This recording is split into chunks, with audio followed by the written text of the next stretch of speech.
Au nom du Père, du Fils, du Saint-Esprit. Amen. Seigneur Jésus, tu connais mon inconstance et mon infidélité. Tu sais combien je suis faible. Alors je demande en ton nom que notre Père céleste envoie son Esprit pour que quotidiennement je puisse entreprendre la lecture du catéchisme de l'Église catholique et que mon cœur s'ouvre à la tradition enseignée par ton Église, ma mère. Que je puisse ajuster toutes mes actions et mes œuvres à son enseignement. Mon Jésus, avec confiance j'abandonne la constance et la fidélité de toute la démarche entre tes mains. Que Saint Michel Archange et mon ange gardien protègent et défendent chaque moment quotidien consacré à cette lecture.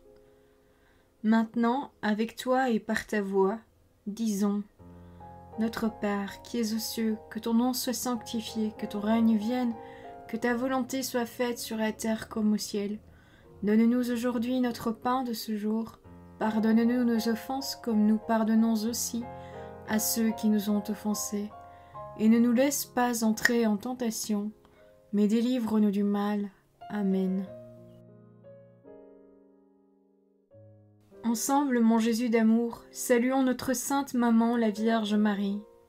Entre ses mains, je remets mon cœur, mon âme, ma volonté et ma vie, afin que par ses soins règne en moi la volonté du Père, et qu'en ses mains mes œuvres soient gardées, transformées, en parfaite offrande rayonnante de la lumière de Dieu, pour sa gloire, le salut des âmes et la consolation des âmes du purgatoire. Je te salue Marie, comblée de grâce. Le Seigneur est avec toi, tu es bénie entre toutes les femmes, et Jésus, ton enfant, est béni. Sainte Marie, Mère de Dieu, prie pour nous, pauvres pécheurs, maintenant et à l'heure de notre mort. Amen. Je te salue Marie, comblée de grâce, le Seigneur est avec toi. Tu es bénie entre toutes les femmes, et Jésus, le fruit de tes entrailles, est béni. Sainte Marie, Mère de Dieu, prie pour nous, pauvres pécheurs, maintenant et à l'heure de notre mort. Amen. Je te salue Marie, comblée de grâce, le Seigneur est avec toi, tu es bénie entre toutes les femmes, et Jésus, le fruit de tes entrailles, est béni. Sainte Marie, Mère de Dieu, prie pour nous pauvres pécheurs, maintenant et à l'heure de notre mort. Amen. Ô Saint-Esprit, par l'intercession du cœur immaculé de la Sainte Vierge Marie, et par le cœur chaste de Saint Joseph, donne-moi un cœur doux, humble, pur, miséricordieux et charitable. Rends-moi docile à tes célestes inspirations, et prompte à y répondre. Que mon cœur enflammé de ton amour soit en toutes ses œuvres dans la volonté du Père, œuvrant ainsi sous ton joug léger et joyeux. Père céleste, je fais ces demandes par les mérites, les œuvres et les souffrances de Jésus-Christ, ton Fils bien-aimé.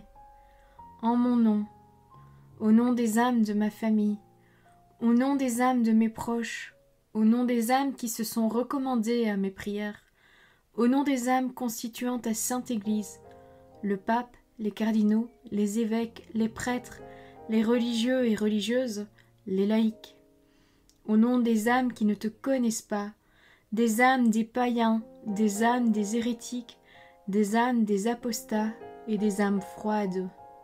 En tout temps, dans les siècles des siècles. Amen. Article 6. La conscience morale. Numéro 1776. Au fond de sa conscience, l'homme découvre la présence d'une loi qu'il ne s'est pas donnée lui-même, mais à laquelle il est tenu d'obéir. Cette voix qui ne cesse de le presser d'aimer et d'accomplir le bien et d'éviter le mal, au moment opportun résonne dans l'intimité de son cœur. C'est une loi inscrite par Dieu au cœur de l'homme. La conscience est le centre le plus intime, le plus secret de l'homme, le sanctuaire où il est seul avec Dieu et où sa voix se fait entendre. Premier point. Le jugement de conscience. Numéro 1777.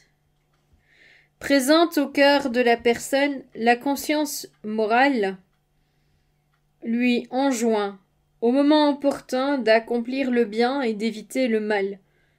Elle juge aussi les choix concrets, approuvant ceux qui sont bons, dénonçant ceux qui sont mauvais. Elle atteste l'autorité de la vérité en référence au bien suprême dont la personne humaine reçoit l'attirance et accueille les commandements. Quand il écoute la conscience morale, l'homme prudent peut entendre Dieu qui parle. Numéro 1778.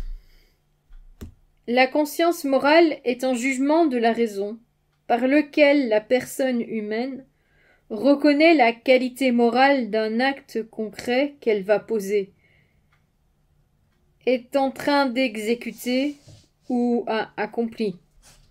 En tout ce qu'il dit et fait, l'homme est tenu de suivre fidèlement ce qu'il sait être juste et droit.